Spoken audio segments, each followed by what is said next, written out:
Mana ada orang yang masuk surga gara-gara penyakit? Bapak dan Ibu nggak pernah baca hadis riwayat Muslim? Ada perempuan datang kepada baginda Nabi lalu berkata, ini usra ya Rasulullah. Ya Nabi, saya ini kena penyakit ayan.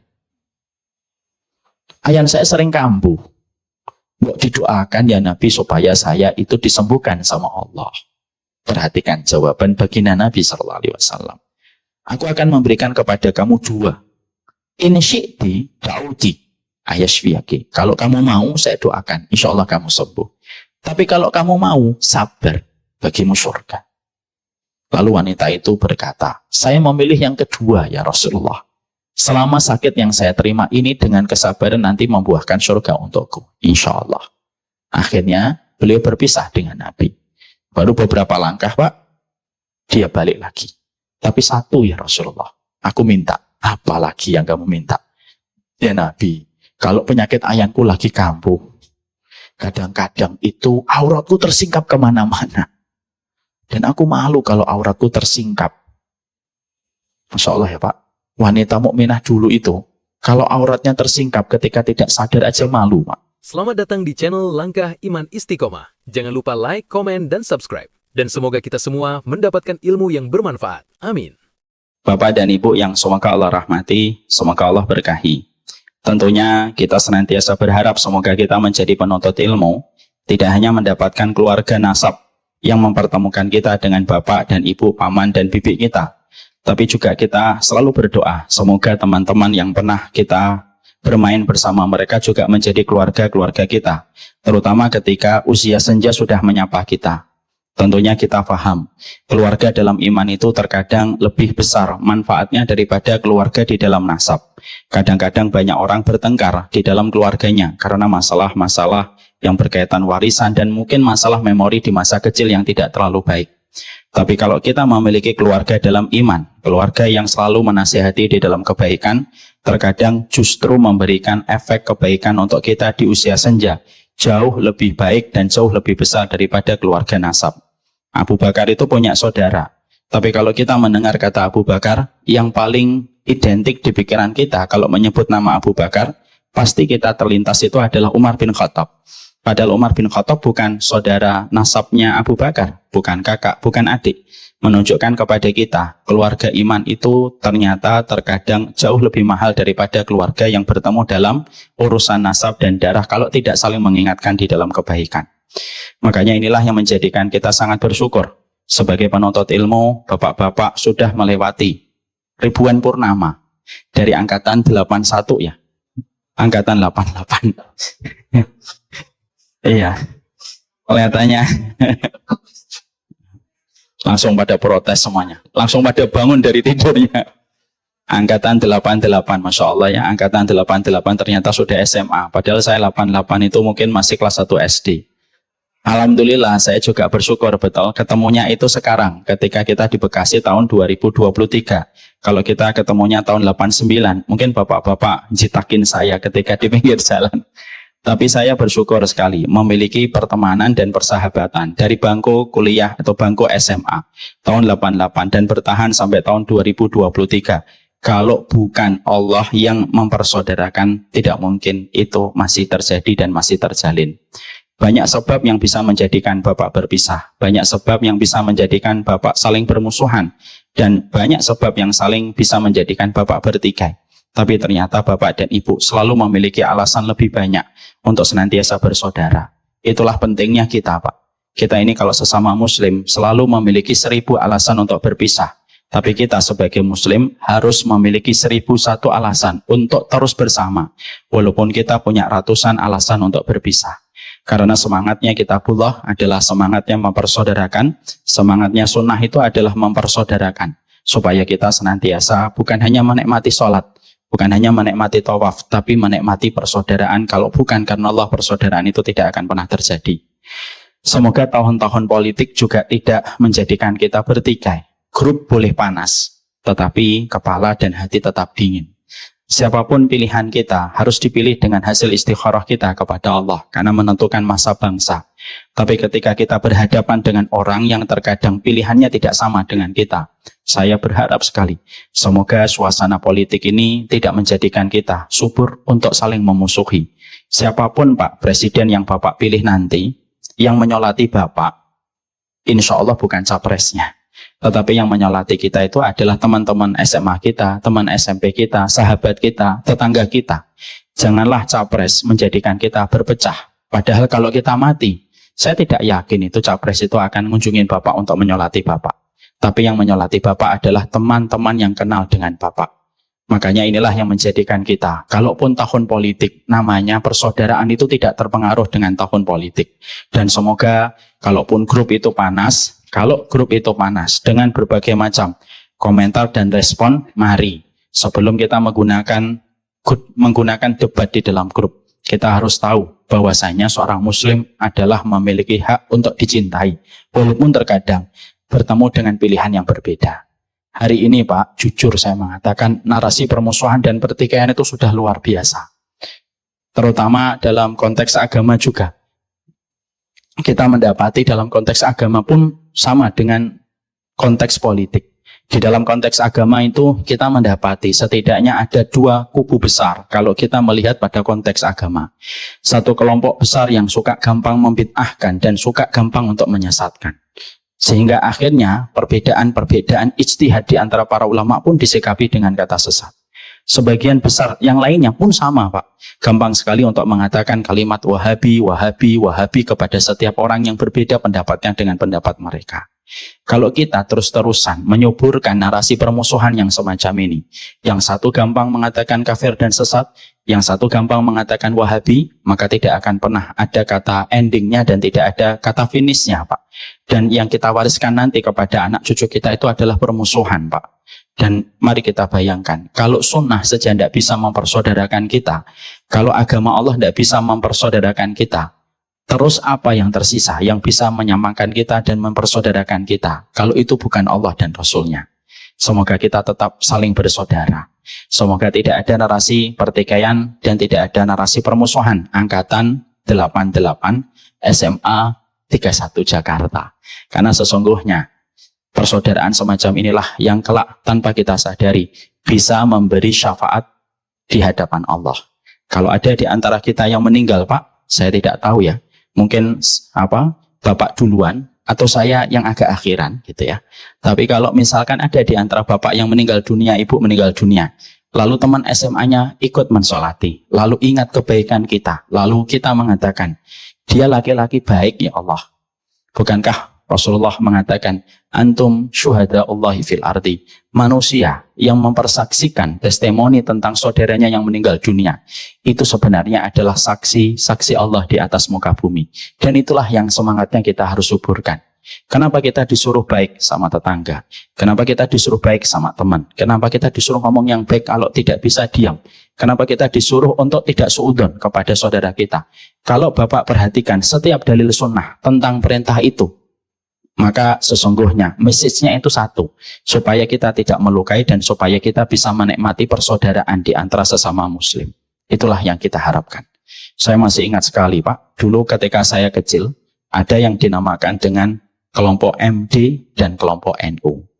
Saking begitu kencangnya, bagaimana pada saat itu perselisihan. Dan alhamdulillah hari ini tuh sudah mereda Pak itu. Dan kita bersyukur itu, walaupun akhirnya ada narasi-narasi yang lain. Kamu kalau iftitah baca apa? Allahumma ba'id. Nah ini MD. Kalau kamu iftitahnya baca apa? Gabiro. Nah ini NU.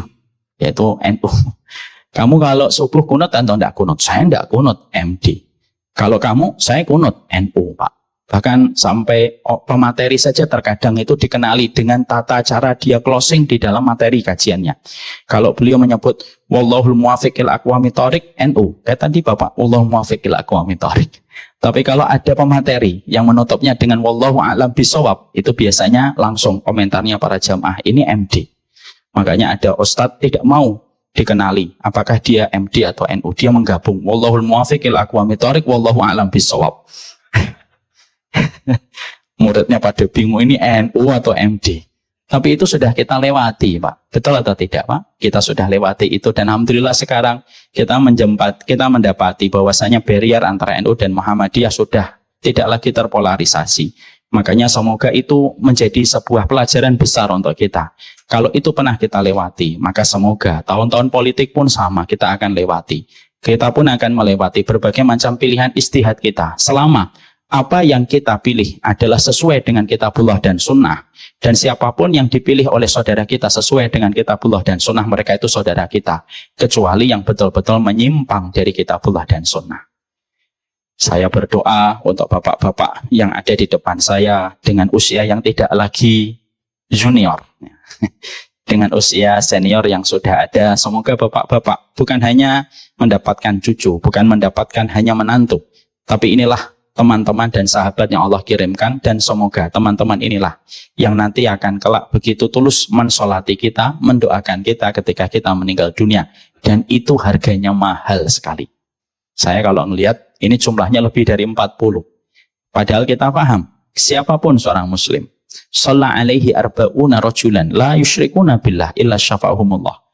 Kalaulah ada satu mayat disolati sama orang-orang muslim 40 orang, 40 orang itu dengan syarat tidak berbuat syirik, 40 orang itu bisa memberi syafaat kepada orang yang mereka sholatin. Dan itulah yang menjadi harapan kita, Pak. Maaf ya Pak, kalau kita mati hanya mengharapkan sholat kita, jujur, sholat kita sering tidak khusyuk. Jujur deh, kalau kita menuju kepada mati mengharapkan hanya puasa sunnah, Allah jujur aja, makannya kita itu lebih banyak daripada puasanya kita. Kalau kita mati mengharapkan pahalanya itu dari sedekah doang, jujur aja Pak, sedekah kita dengan uang yang kita nikmati untuk semua pleasure-nya kita, jauh lebih banyak yang kedua. Terus apa yang kita harapkan? Kalau itu semuanya belum bisa kita harapkan, syafaat dari orang-orang yang ada di sekitar kita ketika mereka tulus mendoakan kita. Dan itulah yang menjadi harapan kita insya Allah. Alhamdulillah. Jadi inilah yang menjadikan kita bersyukur. Alhamdulillah pula pada kesempatan hari ini kita berjumpa dan segala puji hanyalah bagi Allah atas semua anugerah yang Allah berikan kepada kita. Seiring dengan waktu yang terus bertambah, kita tentunya paham tidak lagi kemewahan yang kita butuhkan. Seiring dengan waktu semakin kita paham, bukan lagi kepuasan yang kita kejar, dan bukan lagi fasilitas yang kita ingin dapatkan. Tapi seiring dengan waktu itu sebenarnya simpel Pak. Kita itu semakin tua, pengennya cuma 3, kecukupan, ketenangan, dan kelapangan. Dan itu tidak bisa kita dapatkan kecuali adalah ketika kita senantiasa banyak bersyukur atas seluruh pemberian yang sudah Allah berikan kepada kita. Apa sih yang belum kita dapatkan Pak? Dalam separuh kehidupan yang telah kita lewati, mobil bagus pernah kita tumpangi, walaupun mungkin kita hanya naik sebentar. Makanan enak kita cicipin.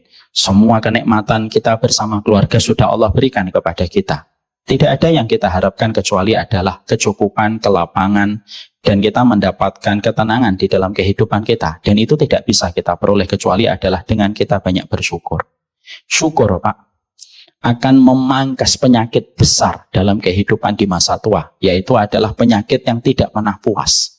Kalau kita sampai tumbuh di dalam hati kita, naudzubillahi min dzalik, penyakit tidak puas, dan kita selalu ada banyak keinginan, maka Masya Allah, berapapun yang kita dapatkan tidak akan pernah kita merasa bahagia dan lapang. Karena apa? Keinginan itu kalau diikuti tidak ada habisnya Pak.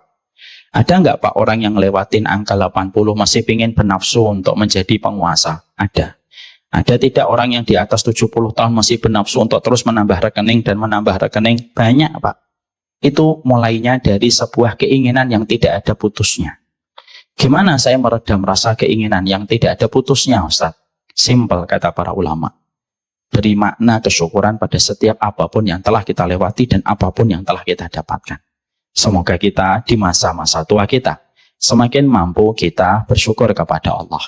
Bapak dan Ibu pernah mendengar kisahnya nyata dari seorang influencer di Instagram yang pernah menceritakan tentang sosok seorang ibu penjual gudeg di Jogja, namanya Mbok Ijah. Saya tidak tahu orangnya itu kayak apa, tapi saya membaca kisah nyatanya. Mbok Ijah ini jualan, tapi beliau buta. Beliau tidak bisa melihat uang Pak. Tapi Masya Allah, beliau itu kalau ada customer yang datang dagangan beliau selalu berkata, ambil aja kembaliannya di kantong yang ada di depan beliau.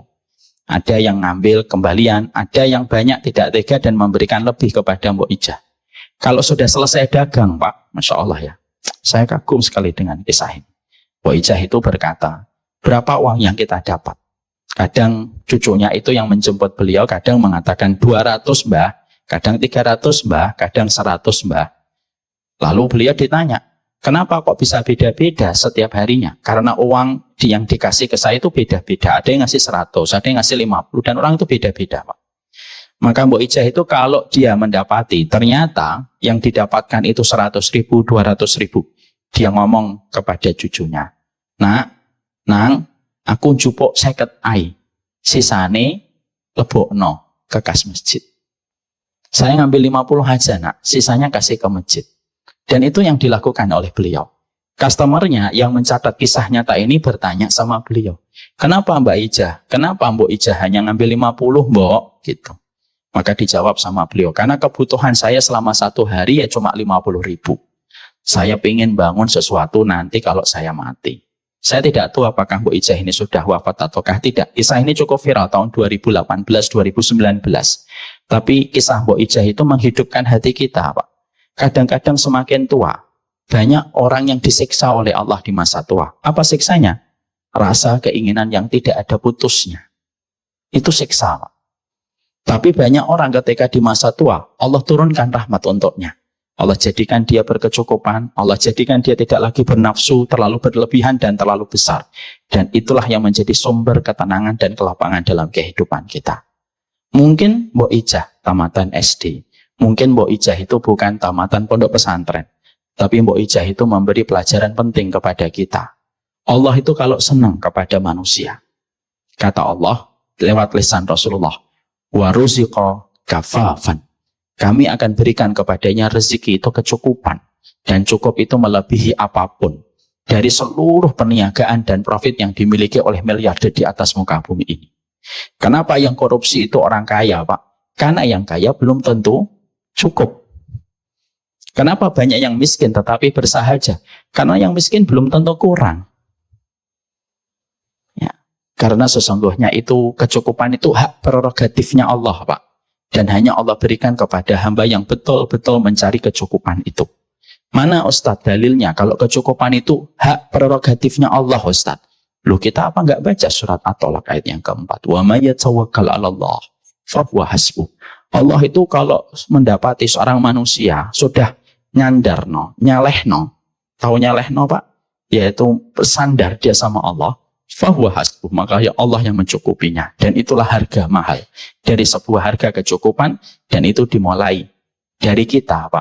Semoga dengan tumbuhnya uban, semoga dengan keriput yang datang, Allah semakin menjadikan kita hatinya berkecukupan dengan seluruh ikhtiar kesyukuran yang terus kita berikan. Semoga bapak-bapak dan ibu di sini selalu diberikan kecukupan. Amin. Saya kira materi ini cukup segini aja. Alhamdulillah, semoga Allah jadikan kita bersyukur. Kita pada kesempatan hari ini, saya juga menyampaikan maaf tadi, kelihatannya banyak sekali yang tersesat di kantor kita yang pertama, Pak. Jadi rumah saya sekarang untuk saya tempatin sementara waktu, Pak. Ya maaf ya, Samila memang kantornya banyak, Pak. Jadi kayak, enggak, itu sombong-sombong dikit, Pak. Jadi memang ada kantor 1, ada kantor 2. Kantor 1 sekarang untuk sementara waktu, sampai 1 tahun ke depan saya tempatin. Dan kita fokus semuanya di kantor yang kedua. Kita pada kesempatan hari ini akan menyampaikan sebuah materi. Materi kita adalah sebagaimana kemarin kita ngobrol dengan ibu-ibu, Pak. Karena kemarin kan panitianya ibu-ibu yang datang. Bapak kemarin datang ya? Enggak ya? Sebelumnya, nggih, bulan puasa beliau datang, Masya Allah. Beliau ini semangat sekali, luar biasa. Dulu ketua kelas ya, Pak? Atau oh, juara umum ya? Atau jangan-jangan ketua OSIS dulu. Istrinya juga satu angkatan SMA atau beda sekolah? Oh, beda, Pak. Iya. Berarti Bapak hanya tebar pesona tapi nggak mendapatkan jodoh. Nggak laku atau Bapak yang milih-milih. Sekarang, karena kemarin ada beberapa materi yang diajukan. Saya kemarin sempat mengajukan materi bagaimana menghabiskan sisa hidupmu. Tapi ada beberapa hal, karena saya diberitahu oleh beberapa ibu-ibu bahwasanya ada di antara bapak dan ibu yang sedang ditakdirkan sakit. Ada pula yang kemarin wafat. Betul ya? Muslim yang wafat ya Pak. Allahumma firlahu warhamhu wa'afihi wa'afu anhu. Masya Allah ya Pak, itulah kehidupan. Yang sakit kadang-kadang hidupnya lebih panjang daripada yang sehat, dan yang sehat kadang-kadang hidupnya lebih pendek daripada yang sakit. Dan itulah yang namanya sakit, yang merupakan bagian dari proses kehidupan. Ya, tentunya saya menyampaikan tidak pernah lupa Pak, umur 40 itu lonceng yang pertama kematian sudah diperdengarkan. Kalau 50, lonceng kematian yang kedua sudah diperdengarkan. Maaf ya Pak, Bapak sudah 2 kali. Alhamdulillah saya masih 1 Pak. Tapi yang 1 belum tentu lebih panjang daripada yang 2 ya kan. Dan kalau sudah melewati 60 itu lonceng kematian yang ketiga. Dan kata para ulama, sedikit sekali yang melewati lonceng yang keempat. Itu menunjukkan betapa cepatnya dan betapa pendeknya waktu yang berjalan pada kehidupan kita. Sebelum saya sampaikan kajian, mungkin Bapak dan Ibu bertanya, kenapa sih Ustadz umur kita diberikan pendek? Ini jadi satu pertanyaan saya Pak. Ketika saya mendapati ibu yang saya cintai meninggal dunia pada usia 69 tahun. Saya bertanya di dalam hati dan pikiran saya, kenapa sih umatnya Nabi Muhammad itu tidak sepanjang umur umatnya Nabi Nuh? Kan enak kalau panjang. Jadi kita puas sama bapak kita, puas sama ibu kita, puas sama keluarga kita. Pertanyaan simpel, sederhana dari seorang anak manusia ketika baru saja kehilangan orang yang beliau cintai. Saya cari-cari itu Pak di kitab Pak. Dan ternyata saya menemukan beberapa penjelasan para ulama. Para ulama lalu menerangkan untuk kita Pak, kenapa umur kita diberikan oleh Allah pendek? Umur Nabi 63 tahun. Dan sedikit sekali yang melewati angka 70 tahun. Setidaknya ada beberapa alasan. Yang pertama, karena itu menunjukkan rahmatnya Allah kepada kita Pak. Supaya pada kehidupan kita kalau kita mendapatkan ujian, ujiannya itu tidak panjang. Sebagaimana ujian yang Allah berikan kepada umat sebelum Rasulullah. Makanya kita tidak bisa bayangkan kalau umur kita kayak umurnya Nabi Nuh 1650 tahun Pak. Coba Bapak bisa bayangkan. Bagaimana sabarnya Nabi Nuh menghadapi istrinya yang tidak beriman. 1650 tahun, minimal 1000 tahun menghadapi istrinya Pak. Makanya nanti kalau ada orang ngasih nasihat, bapak-bapak sabar ya sama istrinya. Mungkin bapak-bapak ngomong, ya Allah Ustadz kurang sabarnya apa saya? 900 tahun saya nikah sama dia. Maka akhirnya kan jadi berat Pak. Kalau ada ibu-ibu nangis gitu, insya Allah suami saya itu Ustadz semakin tua semakin tidak romantis gitu. Sabar Bu, ya Allah 760 tahun saya nikah sama dia. Kan jadinya berat banget. Jadinya berat banget Bu. Makanya Bapak, Allah jadikan umur kita pendek. Itu bukan karena Allah tidak mampu memanjangkan umur kita. Enggak, Allah mampu, gampang kok memanjangkan umur kita itu gampang.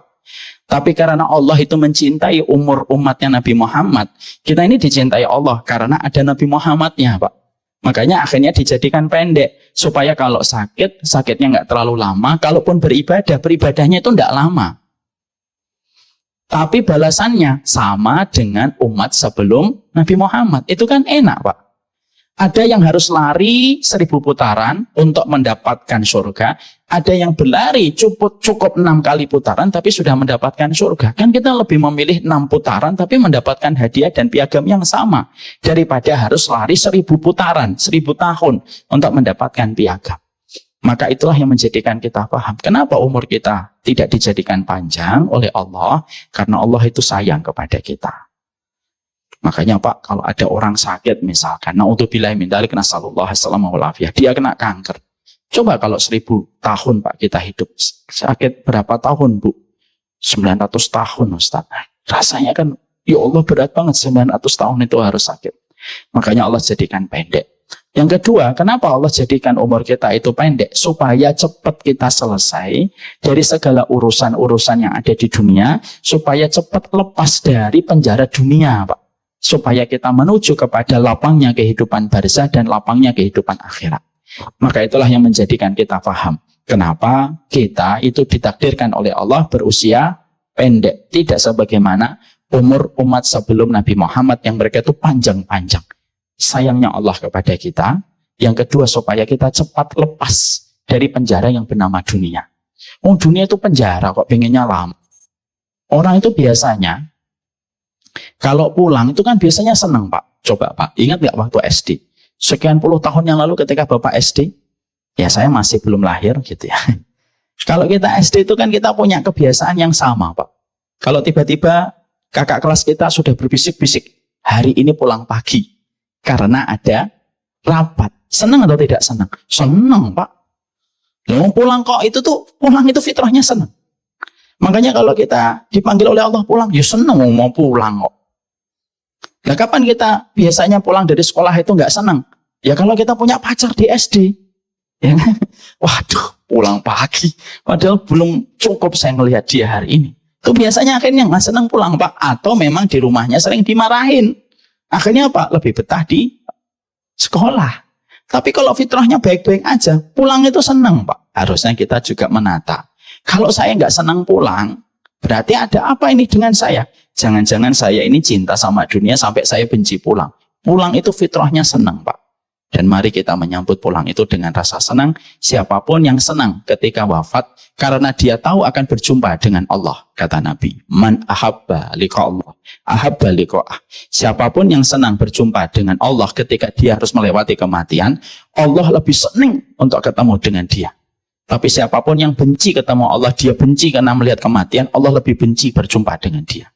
Mari kita menata bahwasanya mati itu adalah pulangnya kita kepada Allah. Sebagaimana waktu SD, rapat pagi itu membuat kita senang karena kita pulang lebih pagi. Jadi jangan sedih. Sekarang mari kita buka kajian kita pada kesempatan hari ini. Oh, belum ya? Saya kira dari tadi belum ya, Pak? Gitu. Ya. Tidak apa-apa. Saya kira udah mau selesai. Karena ngomong sama orang tua itu harus pelan-pelan, Pak. Kalau kata orang Jawa itu neriti-neriti gitu. Karena kalau saya nyampein cepat kayak mahasiswa, nanti Bapak malah trauma gitu. Makanya saya pelan-pelan, saya usap-usap dulu, Pak. Nanti baru setelah itu saya jiwit-jiwit dikit.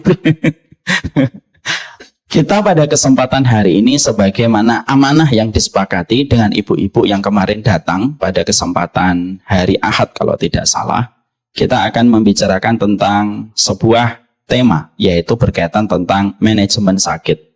Karena pada dasarnya manajemen itu kalau dalam bahasa agama, manajemen itu fikih, Pak. Dan tentunya kita harus paham ya, segala sesuatu harus disikapi dengan ilmu.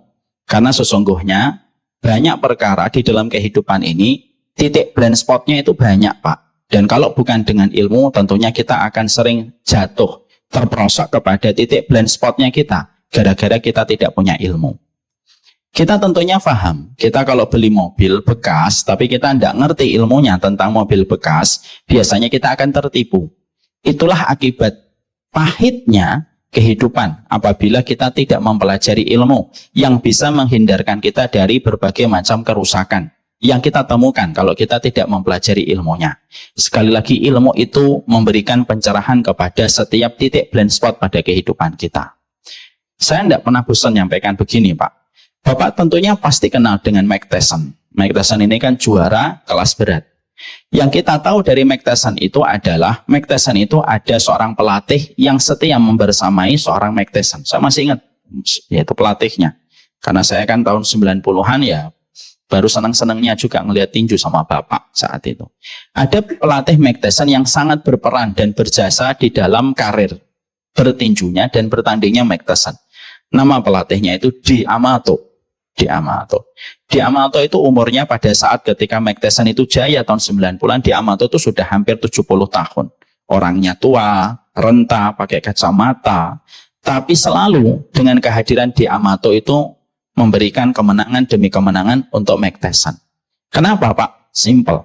Karena Di Amato mampu melihat titik lemahnya Mike Tyson ketika bertanding di atas ring yang tidak pernah mampu dilihat oleh Mike Tyson sendiri ketika dia sedang bertanding. Kenapa seorang Mike Tyson, orang yang dinobatkan menjadi leher beton dan orang yang terkuat di atas muka bumi ini, dia membutuhkan Di Amato? Simple, Pak. Karena Di Amato mampu membaca titik buta dari kelemahan-kelemahan Mike Tyson ketika dia sedang bertanding supaya mampu untuk melewatkan kelemahan itu dan memunculkan kekuatan potensi yang dimiliki. Cristiano Ronaldo tetap butuh pelatih. Messi tetap butuh pelatih. Padahal Messi itu apa yang kurang? Semua nominasi juara pernah beliau raih. Kenapa Messi masih butuh pelatih? Karena pelatih bisa membaca Apa kekurangan Messi ketika sedang bertanding? Dan itulah butuhnya pelatih. Kita, Pak, sebagai manusia, kita ini butuh pelatih, dalam tanda petik. Kita butuh petunjuk, Pak. Karena kehidupan kita, tanpa ada ilmu yang kita harus kaji dan kita pelajari, nanti kita banyak mengalami benturan. Inilah pentingnya ilmu. Bagaimana ilmu itu kita pelajari supaya kita terhindar dan terselamatkan dari banyak benturan. Dan salah satunya adalah kita belajar tentang manajemen sakit supaya ketika sakit itu datang pada kehidupan kita, sakit itu tidak membenturkan kita kepada sebuah kecelakaan yang besar. Inilah pentingnya bagi kita. Bagaimana kita itu belajar tentang manajemen sakit. Sekarang mari kita buka. Kita tentunya memahami betul. Yang pertama, bahwasanya setiap pelakon kehidupan, bahwasanya kita, Pak, kita ini sebagai manusia dituntut oleh Allah supaya kita ketika menjadi pelakon, kita itu harus paham karakteristik kehidupan. Supaya kita tidak mudah frustasi dan tidak gampang depresi. Hanya karena kita sebagai pelakon kehidupan, kita tidak membaca bagaimana karakteristik kehidupan yang Allah berikan untuk kita.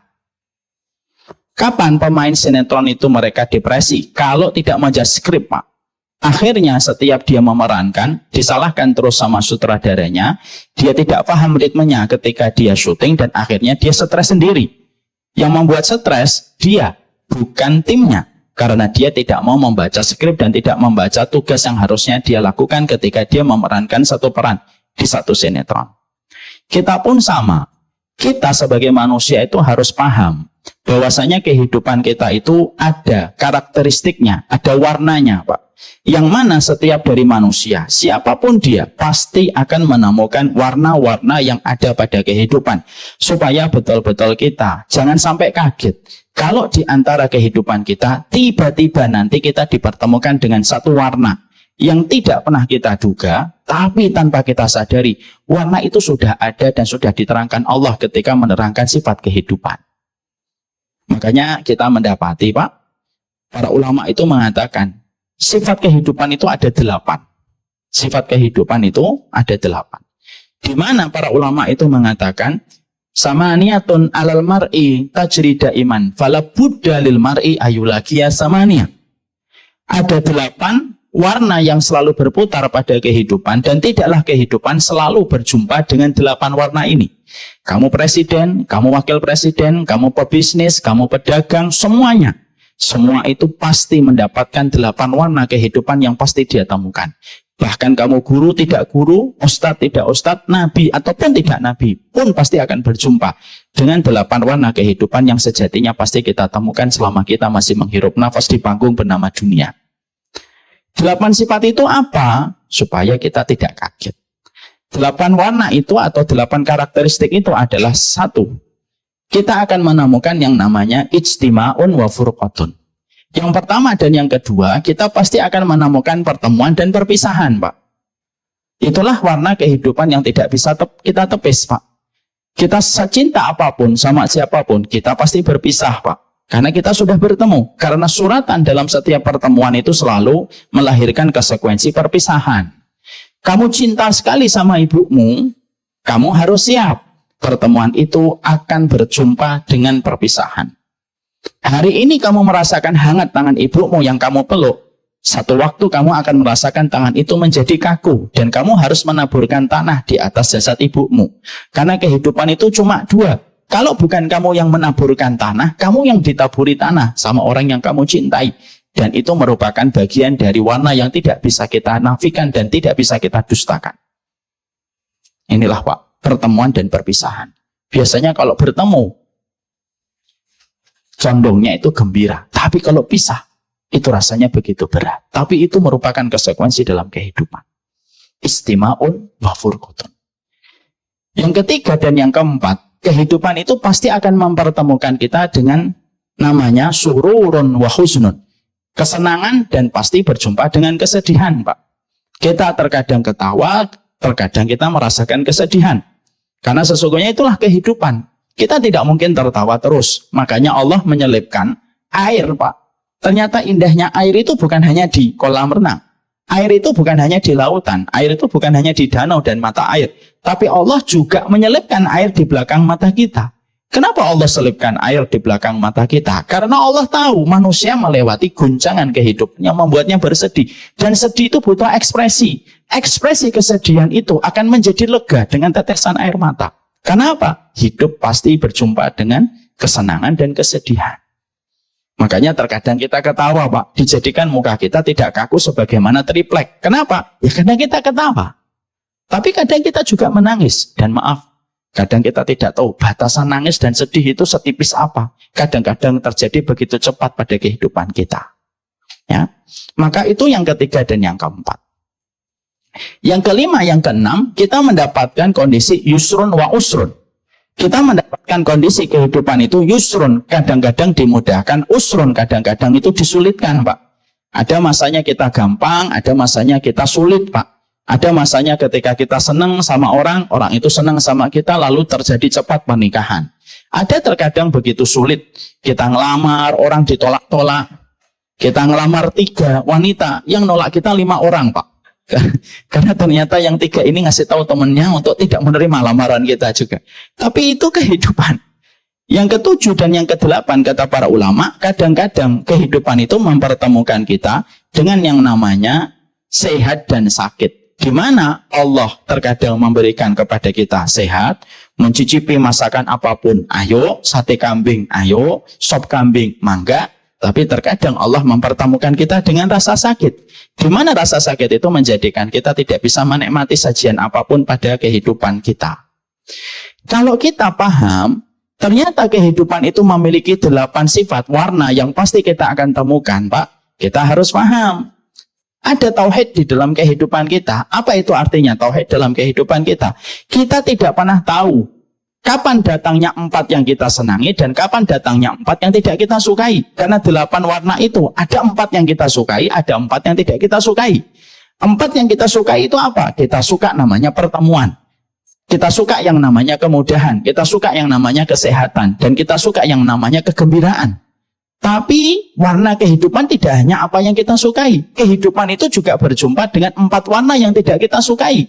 Ada perpisahan, ada kesulitan, ada kesedihan, dan ada rasa sakit yang pasti kita temukan. Makanya ketika kita memahami hidup kita itu ada tauhid dan akidah, bahwasanya hidup ini miliknya Allah, maka inilah yang menjadikan kita harus mengerti. Sekali lagi, hidup itu bukan apa yang kita mau, tetapi hidup itu apa yang Allah gariskan untuk kita. Karena sekali lagi, kita itu tidak memiliki kehidupan kecuali Allah yang menggariskan. Dan kita juga harus paham, hidup itu tidak selalu anginnya itu menuju kepada yang kita inginkan. Kadang kita ingin ke utara, ternyata anginnya ke selatan. Terkadang kita ingin ke selatan, anginnya ke utara. Untuk memberi arti sama kita, hidup kita itu harus bertauhid, Pak. Dan salah satu nilai konsekuensi tauhid itu apa? Hidup itu bukan milik kita yang kita bisa atur sebagaimana kita mengatur channel di televisi. Setelah kita memahami ini, maka disinilah kita akhirnya paham. Kehidupan itu ada sebuah kesenangan dan ada pula yang dinamakan dengan kesedihan. Mari kita buka surat Al-A'raf 168. Allah menyampaikan di dalam surat Al-A'raf 168. Wa qatta'nahum fil ardi umaman minhumus salihun wa minhum duna dzalika. Wa balawnahum bil hasanati was sayyiati la'allahum yarji'un. Ini ayat yang harus kita pegang, Pak, karena ayat ini pasti akan berjumpa dengan kita. Entah besok, entah lusa, entah pekan depan. Allah menyampaikan, dan bagi kami ketika mereka di dunia, kami bagi manusia itu mereka menjadi 2 kelompok. Ada di antara manusia itu ada yang mereka solih, ada yang tidak solih. Dan kami coba, yang solih dan tidak solih itu kami coba dengan nikmat-nikmat yang baik, dan ada yang pula kami coba dengan nikmat yang buruk.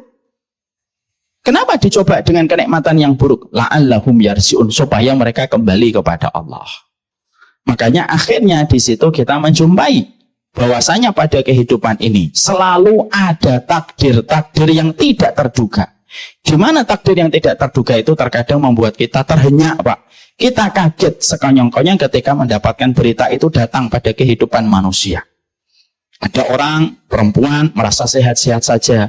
Tapi ketika dia bertahun-tahun menikah tidak bisa mengandung, datang ke dokter dan ternyata dokter mendiagnosa, ibu tidak bisa punya keturunan. Ada yang kelihatannya baik-baik saja. Tiba-tiba dia ngedrop pada satu hari, dibawa ke dokter dan begitu kagetnya dia. Ternyata didiagnosa bahwasanya dia menderita autoimun. Ada orang tua yang sudah merasa hidupnya sehat, sering olahraga.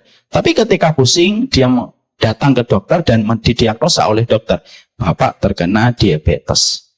Ini memberi arti sama kita bahwasanya dalam kehidupan ini, karena kita tahu ada tauhid dalam kehidupan kita, maka nilai tauhid dalam kehidupan kita, begitulah ketentuan Allah. Karena pada dasarnya Allah akan terus mempertemukan kita dengan perkara yang kita senangi, dan Allah pasti mempertemukan kita dengan perkara yang tidak kita senangi. Makanya maaf ya Pak, Bapak tahu bedanya balak dengan fitnah? Balak dengan fitnah itu beda, walaupun sama-sama itu ujian. Tapi kalau balak, sesuatu yang tidak kita sukai. Contohnya sakit, kematian, kerugian, itu namanya balak. Tapi ada yang namanya ujian yang tidak disebut dengan balak, namanya fitnah. Contohnya apa? Fitnah itu ujian yang datang dari Allah tetapi kita senangi. Namanya apa? Fitnah. Contoh, istri dan suami kita, fitnah, tapi kita sukai. Anak-anak kita, fitnah, tapi kita cintai. Makanya disitulah kita akhirnya paham. Kita pasti entah kapan berjumpa dan bertemu dengan balak. Dan inilah yang harus selalu kita sadari.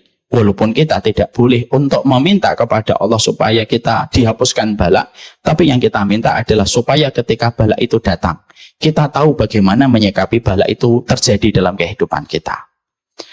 Maka setelah ini ada sisi yang lain pula, bahwasanya manusia itu juga mendapatkan ujian dan fitnah dalam 4 perkara. Sejatinya ada 4 fitnah yang menerpa pada kehidupan manusia. Yang pertama, manusia itu nanti mendapatkan fitnah itu dari dirinya sendiri, Pak. Kadang-kadang dia sakit. Itu sebuah kepastian, Pak. Rasulullah itu kurang sehatnya apa dan pola hidupnya apa di dalam kehidupan beliau. Tapi beliau pun ketika di usia 60 tahun, ketika diracun oleh Zainab bintul Haris, ketika makan daging yang di dalamnya ada racun, itu berdampak kepada Nabi ketika beliau merasakan sakit. Ada manusia yang pasti dia mendapatkan fitnah pada dirinya sendiri. Ada yang kedua, Pak. Ada orang yang mendapatkan fitnah pada kehormatannya. Artinya bahwasanya kadang-kadang ada orang, Pak, melihat bapak benci, melihat ibu benci.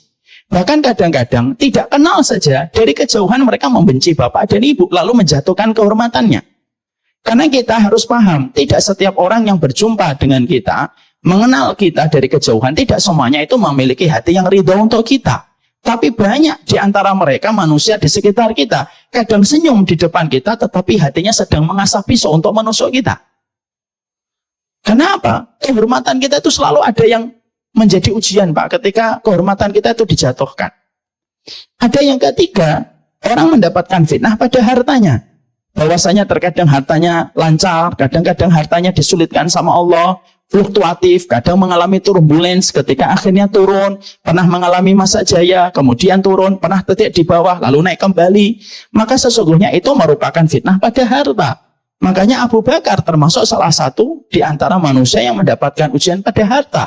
Karena harta beliau habis untuk membantu dakwahnya Nabi. Abu Bakar ketika meninggal dunia tidak meninggalkan warisan apapun untuk putra-putrinya. Termasuk Abdullah, termasuk Asma, termasuk Aisyah. Karena memang terkadang Allah itu jadikan fluktuatif dan mengalami turbulence dalam masalah harta. Dan yang keempat, kadang-kadang fitnah pada keluarga. Ada yang diuji dengan istri, ada yang diuji dengan anak. Ada yang diuji dengan bapak dan ibunya, suami istrinya baik tetapi diuji dengan anak.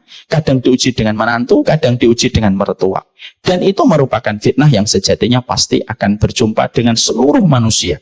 Siapapun diri kita, maka pada dasarnya kita akan berjumpa dengan fitnah. Nah, setelah kita paham bahwasanya konsekuensi kita di dalam kehidupan kita, bahwasanya kita ini adalah pelakon dalam kehidupan, maka salah satu di antara hal yang kita harus sadari adalah semakin kita tua, kata para ulama, maka kecondongan dan persentase kita untuk sakit dengan ujian sakit itu semakin besar. Kadang-kadang kita dapati ada anak muda meninggal, dia tidak merasakan fitnah pada dirinya, mungkin tidak merasakan sakit. Tapi biasanya kalau Allah memberikan umur yang panjang kepada manusia, maka di antara konsekuensi umur yang panjang itu biasanya apa? Biasanya disertai dengan rasa sakit yang dia derita. Ketika itu merupakan fitrah. Dari naiknya manusia di usia 30 dan 40 merupakan masa kejayaan, 50 dan 60 itu mengalami penurunan. Dan penurunan itu biasanya diiringi dengan sebuah sakit yang Allah kirimkan untuk menjadi peringatan. Waktu perjumpaan pulang dengan Allah tinggal sebentar lagi. Ya, dan itu sebuah fitrah, Pak. Nggak bisa kita tolak. Ada salah laki-laki penduduk surga namanya Sa'ad bin Abi Waqqas. Beliau itu hidupnya sehat, Pak. Kalau makan, dia pastikan makanan itu bersih dan halal, baru beliau makan. Sa'ad bin Abi Waqqas itu kalau sudah berdoa, doanya tidak pernah ditolak sama Allah, Pak. Bapak bisa bayangkan. Kalau sudah berdoa sebelum tangannya turun, itu sudah diterima sama Allah, Pak. Tapi ketika beliau melewati usia 60 tahun, seorang Sa'ad bin Abi Waqqas pun diuji oleh Allah dengan sakit. Apa sakitnya? Dijadikan Sa'ad bin Abi Waqqas itu buta di masa tuanya. Makanya tidak salah kalau Nabi sampai mengajarkan doa khusus untuk berlindung dari keburukan di masa tua dengan mengatakan Allahumma inni a'udzubika min su'il kibari. Ya Allah, aku berlindung dari keburukan di masa tua. Karena apa, Pak? Sya'am abba. Mau tidak mau, terima tidak terima, suka tidak suka. Masa tua yang kamu minta supaya dipanjangkan umur, biasanya disertai dengan konsekuensi sakit dan penurunan fisik yang pasti kamu akan rasakan. Itu sisi mata yang selalu berdampingan pada kehidupan. Makanya inilah yang menjadikan kita, setelah kita memahami bahwasanya ternyata kehidupan itu akan berjumpa dengan fase, dengan episode yang kita sukai dan tidak kita sukai. Ada 4 fitnah yang pasti kita akan temukan. Ada fitnah pada diri, ada fitnah pada kehormatan, ada fitnah pada harta dan keluarga. Sekarang yang kita harus sikapi itu adalah mengimun pikiran kita. Bagaimana nanti kalau tiba-tiba Allah menakdirkan kepada siapapun di antara kita, walaupun kita tidak pernah bosan untuk meminta sehat kepada Allah, yang kita minta itu gimana ya caranya supaya ketika takdir saya mempertemukan saya dengan sakit, dan sakit itu adalah dengan sakit yang sudah tidak lagi muda usia saya, caranya untuk memanage rasa sakit itu gimana? Karena apa? Karena menjaga pola pikir itu terkadang bisa menjadi sebagian dari obat yang kita perlukan untuk mengobati rasa sakit yang datang pada kehidupan kita. Dan maaf ya Pak, sekali lagi, semakin tua, prosentase kemungkinan untuk sakit semakin besar. Nabi Ayub diuji sakit sama Allah bukan ketika usia 30, 40. Enggak. Nabi Ayub itu diuji oleh Allah sakit usia berapa? 70 tahun. Supaya kita semakin menghadirkan rasa. Kehidupan kita tidak akan pernah lepas dari rasa sakit yang pasti kita temukan, walaupun ikhtiar tetap terus kita kerjakan. Sekarang setelah kita memahami manajemen sakit ini, apa yang harus kita lakukan kalau memang kita akan merasakan sakit? Dan sebelum saya sampaikan ini, saya sampaikan laqad khalaqnal insana fi kabad. Sesungguhnya kami menciptakan manusia karena memang manusia itu nanti bersusah payah supaya mereka nanti mendapatkan sebuah kenikmatan di surga. Sekarang bagaimana manajemen sakit kita di dalam kehidupan ini? Setidaknya ada 8 poin yang ingin saya sarikan dan ingin saya sampaikan untuk menjadi nasihat kita bersama. Bagaimana yang pertama? Yang pertama, kita harus paham.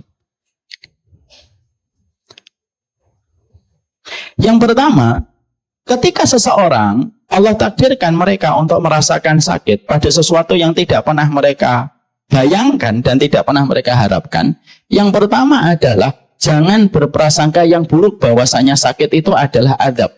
Karena terkadang sakit itu juga bisa memiliki arti berkah. Masyarakat Indonesia itu Pak, sukanya begini Pak dan Ibu. Kalau ada orang sakit itu langsung pikirannya apa? Oh, kamu dibenci sama Allah. Kamu dapat azab. Makanya maaf ya Pak. Makanya maaf sekali. Banyak orang kalau dia sakit-sakitan, komentar temennya itu ndak enak. Kemarin tipes, sebelumnya DB, sekarang autoimun. Dosamu itu apa sih? Sakitmu terus-terusan. Padahal yang kita harus miliki yang pertama yang cukup penting itu apa? Kita harus paham. Ketika seseorang itu dalam kondisi, mereka itu diberikan sakit oleh Allah. Sakit oleh Allah itu bukan berarti itu azab. Maaf ya Pak, kadang-kadang sakit itu berkah Pak. Kenapa sakit itu bisa dikatakan berkah? Karena berapa banyak orang yang sakit, justru itu menjadi titik tolak dia untuk balik kepada Allah dan bertobat. Di mana justru ketika sehat, dia tidak pernah balik sama Allah. Bapak dan Ibu tahu artinya berkah? Kita ini sering sekali ngomong berkah gitu, tapi kadang-kadang nggak paham artinya berkah. Saya tuh pernah ngobrol sama satpam di sini. Saya tanya, gaji berapa Pak? 1.500.000 Pak. Iya, terus sering ngomong ke saya, nggak apa-apa kan Ustaz, yang penting kan berkah. Iya. Tapi kadang-kadang kan kita nggak paham artinya berkah. Nih, saya sampaikan artinya berkah. Arti berkah itu kullu ma tuzidukum fit ta'ah. Apapun yang menambah taatmu kepada Allah itu berkah, Pak. Kalau ada orang yang sehat di masa tua, dia malah pergi ke Los Angeles untuk judi, itu namanya sehat yang tidak berkah. Tapi kalau ada orang didiagnosa dengan sakit, tapi justru ketika dia sakit, lalu dia kembali sama Allah, lalu dia terima takdir sakitnya, lalu menjadi titik tolak dia balik kepada Allah, itu yang namanya sakit yang berkah. Kalau kita sempat mengaminkan bahwasanya setiap yang sakit itu adab, berarti Nabi Ayub itu tidak layak menjadi Rasul. Kenapa tidak layak menjadi Rasul? Karena beliau sakit. Tetapi kenapa kita mendapati bahwasanya Nabi Ayub itu adalah seorang Nabi? Karena sakit yang dideritakan kepada Nabi Ayub itu sakit yang menambah taatnya Nabi Ayub kepada Allah. Saya sering sekali Pak, jujur mendapati ada orang setelah dia menderita satu penyakit, maka justru itu titik tolaknya dia kepada Allah. Malamnya ketika dia tidak bisa tidur, setiap perintihannya dia berzikir sama Allah. Setiap rasa sakit yang dia terima, maka dia beristighfar kepada Allah. Di mana kadang-kadang orang ketika mereka diberikan oleh Allah ke lapangan, justru dia tidak berzikir kepada Allah. Kenapa? Nikmat itu kayak gula dan nikmat itu kayak glukosa, Pak. Semakin manis, semakin melalaikan, Pak. Tapi kadang-kadang sakit itu kayak jamu, kadang pahit tapi memberi kebaikan untuk kita, Pak. Maaf ya Pak, Bapak kalau di kamar tidurnya, terus AC-nya dingin, kasurnya empuk, selimutnya lembut, susah bangun Pak. Tapi kalau pas kamar kita AC-nya mati, qadarullah bocor, malah kita tidak tidur dan malah terkadang mudah kita untuk tahajud. Kenapa? Memang manusia itu punya kecondongan. Kalau diberikan kenikmatan itu terkadang lupa. Analogi sederhananya, sebagaimana gula Pak. Gula itu dicicipin manis terus tanpa dia sadari ngerusak bagaimana peredaran darahnya. Dan kita paham Pak, gula, diabetes itu ummul marad. Yang namanya diabetes itu dikatakan para ulama, gula itu merupakan, kata para ulama ya, hari ini dikatakan apa? Sumbernya segala penyakit kronis itu ada di gula. Makanya akhirnya kita jumpai, kalaupun engkau sakit, jangan lalu kamu berprasangka saya ini kena adab. Enggak. Bisa jadi iya, tapi bisa jadi tidak. Tapi intinya kalau kita menderita satu penyakit itu apa? Sesungguhnya itu takdir Allah supaya kita betul-betul paham bahwasanya itu tidak selalu menjadi sebuah adab selama sakit itu menambah taatnya kepada Allah. Saya dapetin ada seorang ibu di Jakarta Barat, Pak. Beliau akhirnya kembali sama Allah, menata hidupnya, kompas hidupnya menuju kepada Allah ketika salah satu ginjalnya sudah tidak berfungsi. Saya mendapati kisah Ali Banat di Australia, orang yang beliau asalnya berkecukupan, lapang, semua barang yang dia miliki mahal-mahal, sampai dia didiagnosa dengan kanker, Pak. Akhirnya beliau berubah total kehidupannya. Kenapa? Manusia itu terkadang, kalau mereka itu diuji dengan penyakit, lalu dia kembali kepada Allah. Kembalinya manusia kepada Allah itu merupakan berkah. Ya, dan maaf ya Pak, ada orang yang mereka itu masuk surga gara-gara penyakit. Ketika penyakit itu disabari olehnya, walaupun dengan ini kita tidak boleh minta, ya Allah kasih saya penyakit, jangan. Mana ada orang yang masuk surga gara-gara penyakit? Bapak dan Ibu nggak pernah baca hadis riwayat Muslim? Ada perempuan datang kepada baginda Nabi lalu berkata, ini usra ya Rasulullah. Ya Nabi, saya ini kena penyakit ayan. Ayan saya sering kambuh. Mbok didoakan ya Nabi supaya saya itu disembuhkan sama Allah. Perhatikan jawaban baginda Nabi SAW. Aku akan memberikan kepada kamu dua. In syi'ti da'uti ayashfiyaki. Kalau kamu mau saya doakan, insya Allah kamu sembuh. Tapi kalau kamu mau, sabar, bagimu surga. Lalu wanita itu berkata, saya memilih yang kedua ya Rasulullah. Selama sakit yang saya terima ini dengan kesabaran nanti membuahkan surga untukku. Insya Allah. Akhirnya beliau berpisah dengan Nabi. Baru beberapa langkah Pak, dia balik lagi. Tapi satu ya Rasulullah, aku minta. Apa lagi yang kamu minta? Ya Nabi, Kalau penyakit ayanku lagi kambuh, kadang-kadang itu auratku tersingkap kemana-mana. Dan aku malu kalau auratku tersingkap. Masya Allah ya Pak. Wanita mukminah dulu itu, kalau auratnya tersingkap ketika tidak sadar aja malu Pak. Kalau wanita hari ini tuh kan sadar sesadar-sadarnya membuka aurat. Gitu. Maka perempuan ini lalu bilang, boleh nggak ya Rasulullah, saya terima sakit ayan saya, tapi dengan satu kondisi yang saya minta sama Allah. Semoga kalau ayanku kambuh, Allah nutup auratku. Dan Allah tidak perlihatkan auratku. Lalu Nabi mengaminkan, amin.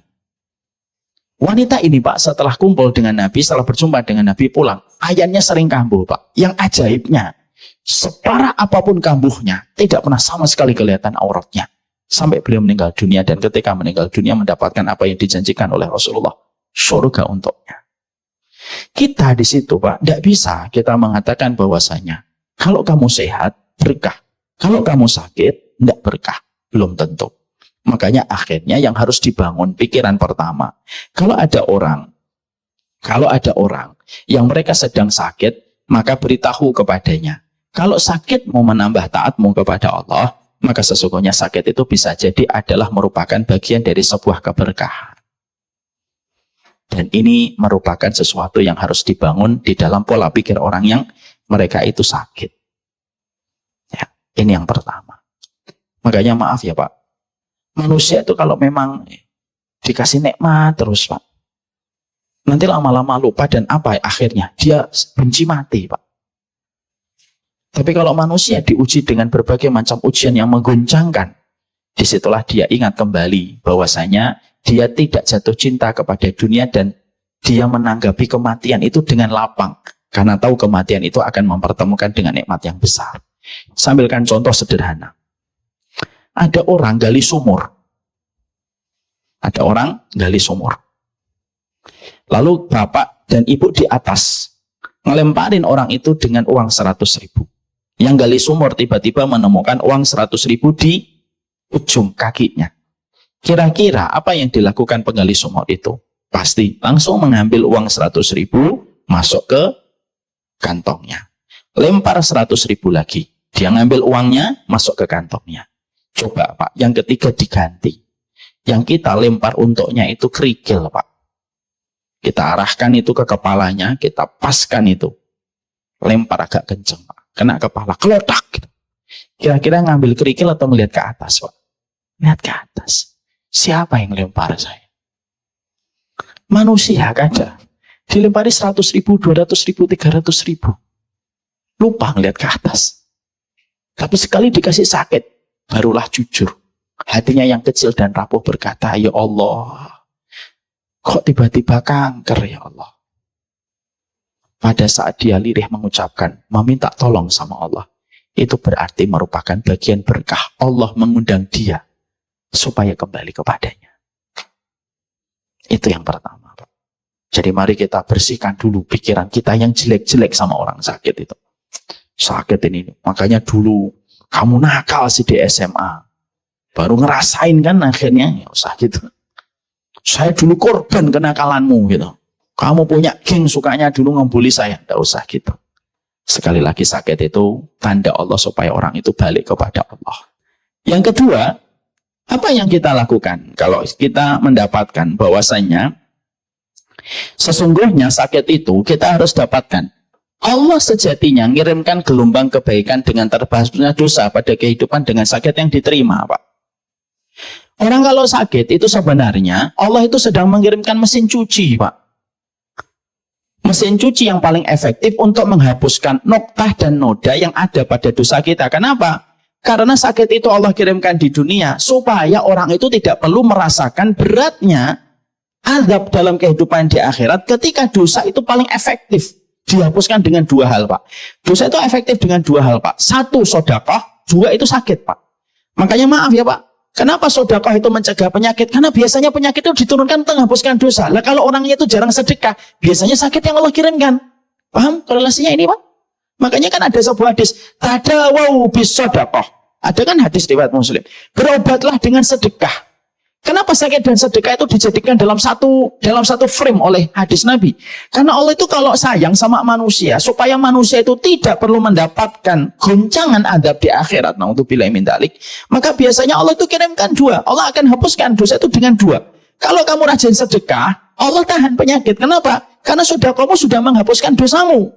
Tapi kalau kamu jarang sedekah, Allah kirimkan penyakit. Kenapa? Karena penyakit itu paling cepat menghapuskan dosa. Yang kedua, kadang-kadang ada orang yang mereka diberikan sakit oleh Allah, karena sesungguhnya sakit itu merupakan gelombang kebaikan, Pak. Karena apa? Karena paling cepat menghapuskan dosa-dosa kita. Makanya ada satu riwayat sahih di dalam kitabnya Imam Qurtubi, yaitu adalah At-Tadhkirah. Allah itu mengatakan begini dalam satu hadis. Kalau aku dapati manusia, yang aku inginkan manusia itu mendapatkan kenikmatan di akhirat, lalu aku melihat manusia yang aku inginkan kebaikan itu masih memiliki dosa, aku kirimkan dia penyakit. Penyakit itu dirasakan sementara saja di usia sisa hidupnya, tapi ketika meninggal dunia, sebagian besar dosanya sudah terhapus dengan penyakit yang dia derita ketika dia ridho. Supaya ketika pas meninggal dunia, ketika dicabutnya ruh dari jasadnya, dia tidak lagi mempertanggungjawabkan dosanya karena sudah ditebus dengan penyakit yang dia terima. Makanya yang menarik itu adalah kalau kita menjumpai, yaitu kisah seorang sahabat namanya Ubay bin Ka'ab. Ubay bin Ka'ab itu salah satu sahabat yang unik, Pak. Beliau pernah mendengar Nabi itu ngomong begini, la tasubul humma fa innal humma yukaffiru sayyi'at. Jangan celah penyakit demam. Demam itu menggugurkan dosa. Datang beliau sama Nabi, ya Rasulullah, memang benar penyakit demam itu menggugurkan dosa. Nabi mengatakan, al-humma yukaffiru sayyi'at. Demam itu menggugurkan dosa. Bapak tahu nggak? Ubay bin Ka'ab pulang. Dia berdoa, ya Allah, kalau memang penyakit demam menggugurkan dosa, aku ridho. Dikasih demam ya Allah. Dalam sisa kehidupanku, tapi demam yang tidak memberikan kepayahan kepada diriku dan tidak menghalangi aktivitasku. Bapak tahu Pak, doanya dikabulkan sama Allah Pak. Satu-satunya sahabat yang selalu demam setiap sore habis maghrib.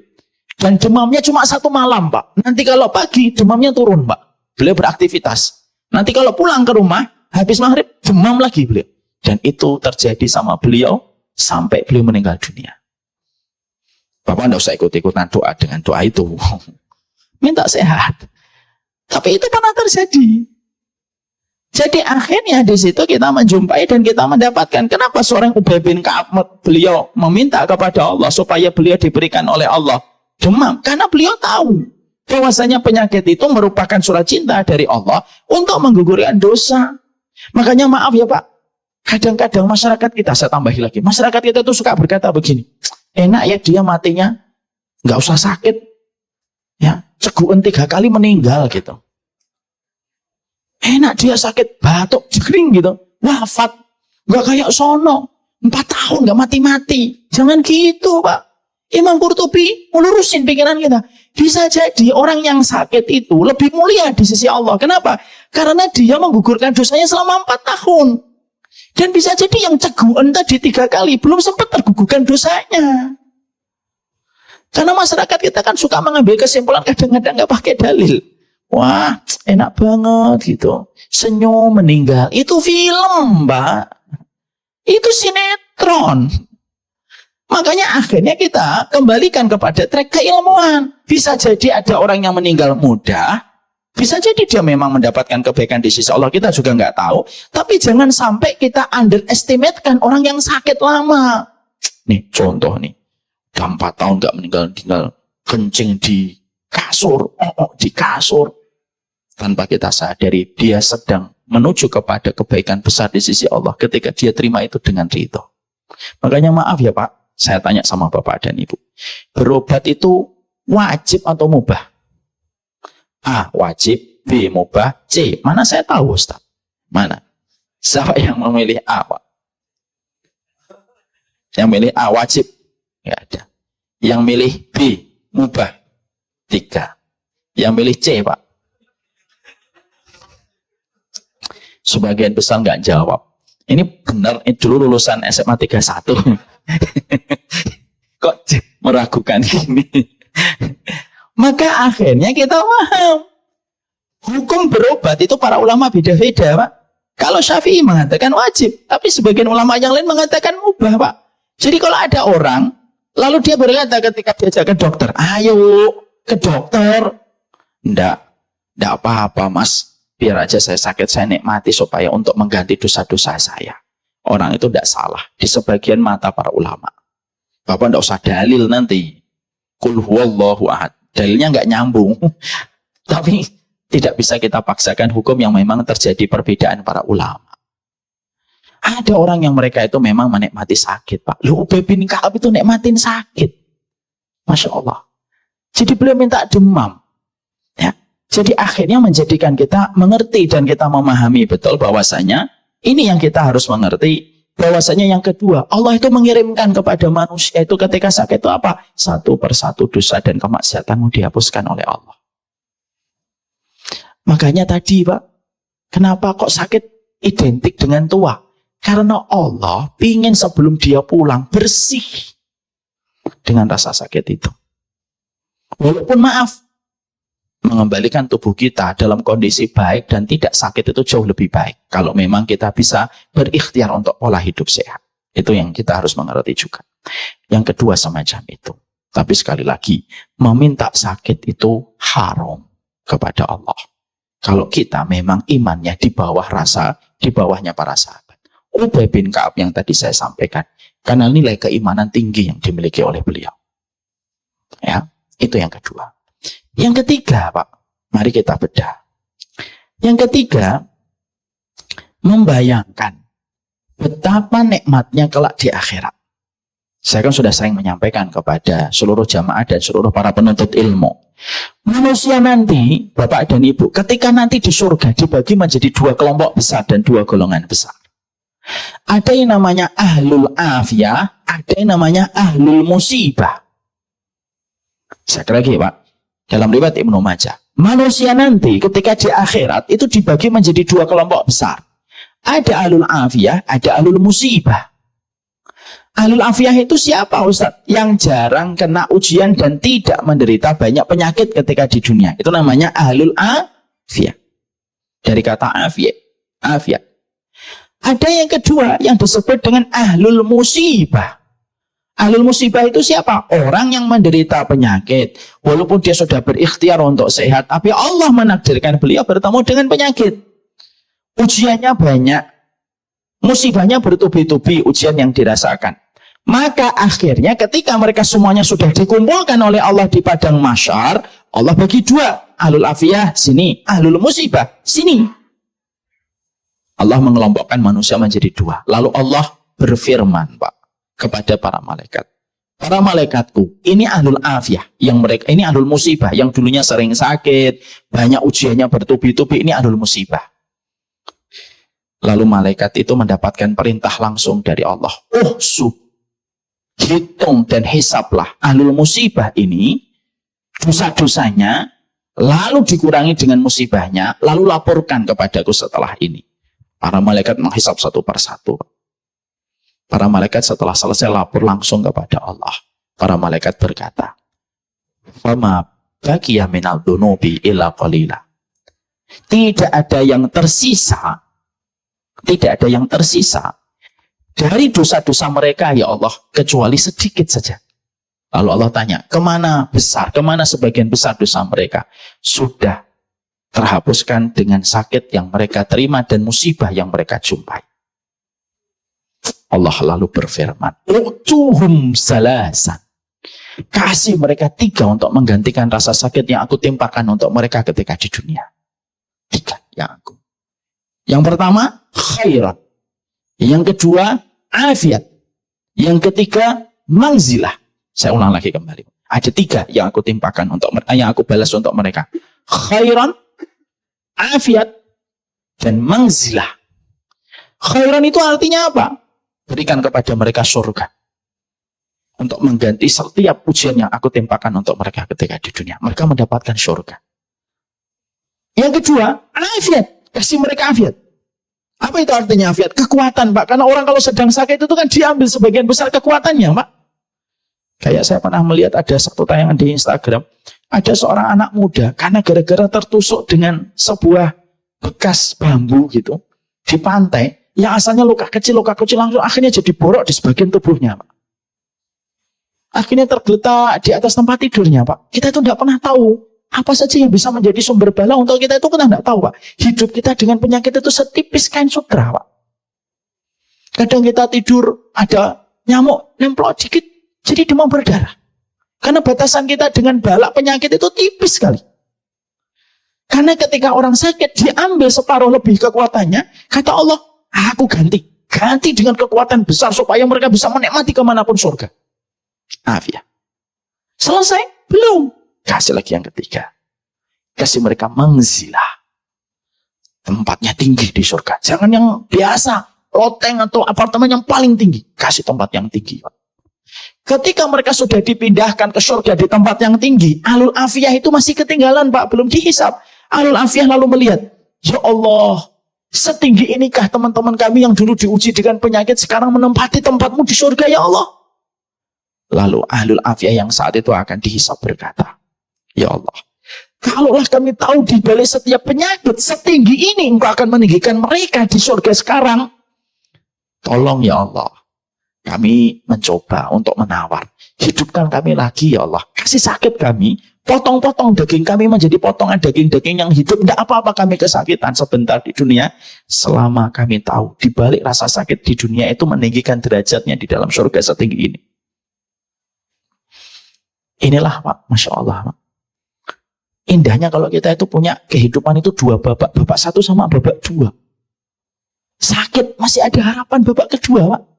Saya tidak bayangkan kalau ada orang kok PKI menganggap bahwasanya kehidupan itu hanya satu babak. Kalau dia sakit, apa nggak babak belur dia? Nggak dapat lagi balasan nanti di kehidupan berikutnya kalau orang itu PKI, komunis. Makanya saya, kalau boleh nyampaikan, Pak, saya punya saudara keluarga besar, agak jauh. Dulunya ikut PKI, Pak. Tapi akhirnya tobat. Dan ketika tobat itu luar biasa, keluar dari penjara tobat. Saya tuh pernah diajak bapak saya ketemu sama beliau. Saya tanya, kenapa Mbah dulu PKI gitu? Iya, Nang. Dulu ketika Mbah itu di penjara, dipukulin, ditendang, yang keluar dari bibirnya Mbah itu satu, Allah. Terus Mbah itu ketika di penjara itu mikir, lah kalau saya dipukuli, ditendang, terus saya cuma menganggap hidup cuma di dunia tok, lah apa nggak babak belur bonyoknya Mbah ini? Akhirnya Mbah tahu yang benar itu bukan PKI, tapi ajarannya Kanjeng Nabi. Hidup itu dua kali. Ketika Mbah akhirnya sadar hidup itu dua kali, Mbah tenang. Kenapa? Rasa sakit itu Mbah harapkan jadi kebaikan Mbah nanti di akhirat. Makanya, Pak, hari ini tuh kalau masih ada orang, anak muda terutama, Pak, anak muda itu sekarang lagi bangga-bangganya ngomong apa? Agnostik. Saya agnostik. Iya, mungkin dia masih muda. AdSense iklannya masih banyak. Orang tuanya masih ada. Orang yang dia sayangi masih hidup. Coba kalau nanti sudah 40-50, sudah batuk-batuk, tiba-tiba di telapak tangan ada darah. Lalu dia menganggap bahwasanya agama itu, dia nggak percaya kepada agama. Terus harapannya terus ditempahkan ke siapa? Makanya akhirnya iman kepada hari akhir itu menenangkan, Pak. Makanya kenapa iman itu selalu disebut mangkana yu'minu billahi wal yaumil akhir. Kenapa iman itu selalu disebutkan oleh Nabi, iman kepada Allah dan iman kepada hari akhir? Karena iman kepada hari akhir itu, iman kita kepada leg yang kedua, babak yang kedua, itu menenangkan kita, Pak. Makanya orang sakit kalau pandangannya visioner, beyond ke depan, bahwasanya ada kehidupan akhirat, tenang, walaupun mungkin sedih, walaupun kecewa. Sedih itu tidak apa-apa, Pak. Tiba-tiba misalkan Bapak dan Ibu didiagnosa sakit, divalidasi aja, diterima aja, ditawakalin, diterima. Kalau sedih-sedih aja. Sedih itu tidak aib. Banyak orang menganggap, atau banyak kiai, banyak ustadz ngomong, gak boleh sedih. Orang mukmin itu gak boleh sedih. Kata siapa orang mukmin gak boleh sedih? Nabi aja ditinggalkan Abu Thalib dan ditinggalkan Khadijah aja disebut dengan tahun kesedihan kok. Kalau bapak mendapati anaknya tiba-tiba ngomong, Pak saya lagi sedih, jangan dimarahin Pak. Kamu itu kayak gak punya Tuhan aja sedih. Nggak gitu, sedih itu fitrah. Tapi ketika kita sedih dengan rasa sakit yang Allah berikan kepada kita, tidak menjadikan kita lupa ada balasan besar di akhirat. Kenapa? Kita beriman kepada dua babak ketika beriman kepada Allah. Babak satu dan babak yang kedua. Coba Pak, kalau Piala Champion 2 babak itu kan selalu kita itu enak melihatnya. Wah, Barcelona kalah leg 1. Tapi masih ada leg 2. Kondisi bisa berubah. Kenapa? Iya, tuan rumah pulang. Gitu. Kan akhirnya kita jadi ada harapan. Itulah enaknya kalau kehidupan itu kita imani dengan hari akhir. Makanya inilah yang menjadikan kita akhirnya memahami bahwasanya yang ketiga itu membayangkan kenikmatan kelak yang kita dapatkan di akhirat. Karena apa? Selalu itu yang akan menjadi motivasi besar untuk kita. Orang itu kalau nggak punya iman sama akhirat kan semuanya jadi sumpek, Pak. Kalau kita dapetin anak menguji kita, kalau nggak ingat akhirat sumpek, Pak. Dapetin suami istri yang tidak sesuai dengan ekspektasi kita, lalu kita lupa akhirat, sumpek hidup kita. Yang melapangkan satu, iman sama Allah dan hari akhir. Dan Bapak semakin sepuh, semakin senior. Saya nggak mengatakan tua ya Pak, semakin sepuh. Dan semakin senior itu semakin menghadirkan arti babak kedua dalam kehidupan. Kita ini Pak kalau sudah umur segini, bukan lagi membicarakan apa yang kita peroleh.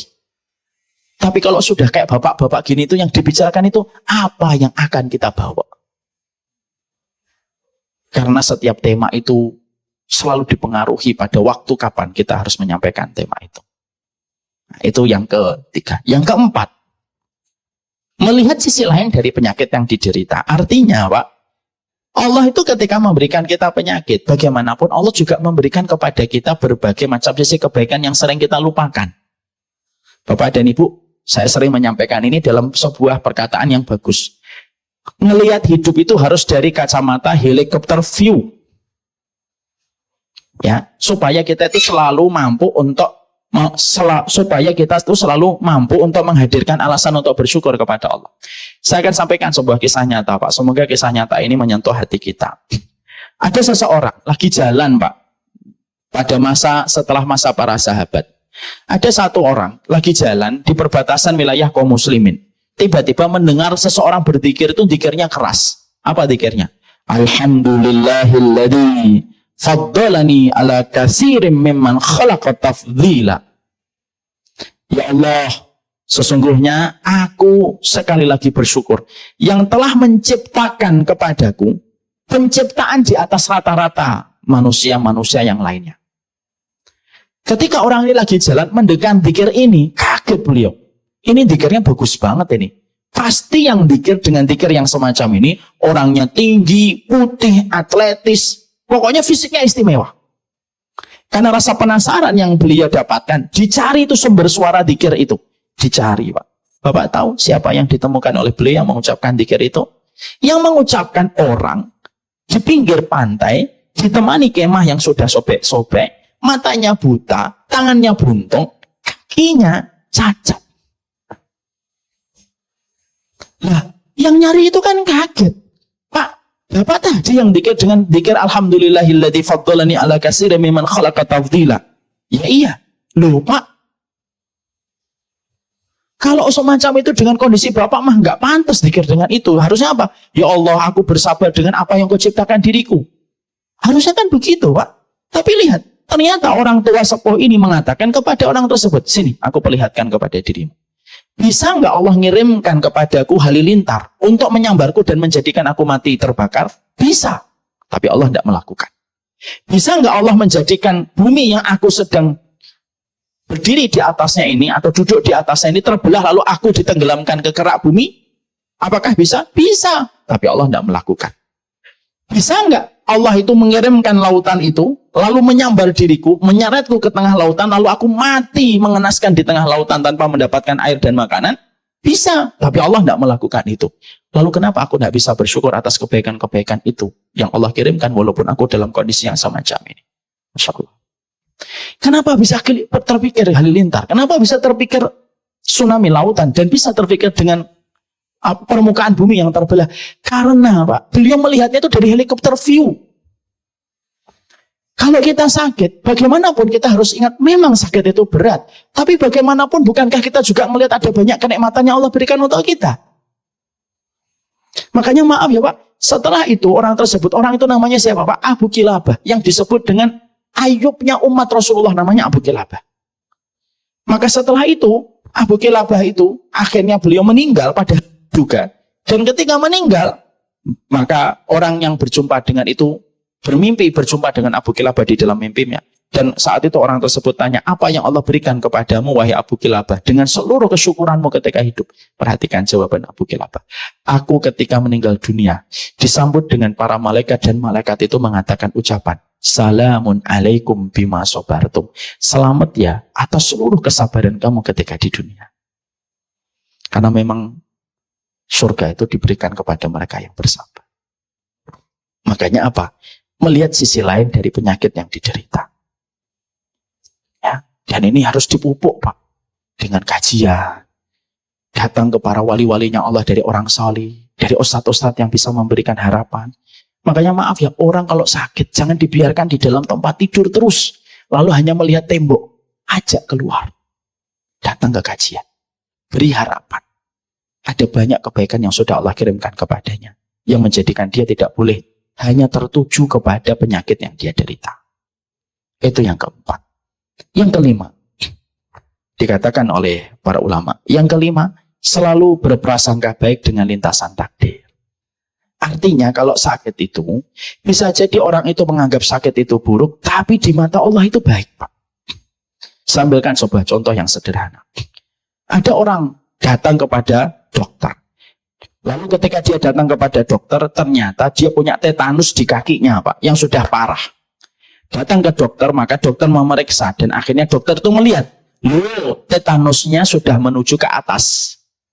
Lalu dokter memberikan diagnosa, Pak, maaf ya Pak, kenapa Bapak luka sudah lama baru datang hari ini? Ya dok, baru sempat. Terus gimana nih dok, obat untuk borok di kaki saya? Maaf Pak, setelah kami mendiagnosa, Bapak ini ternyata punya gula, boroknya juga borok basah.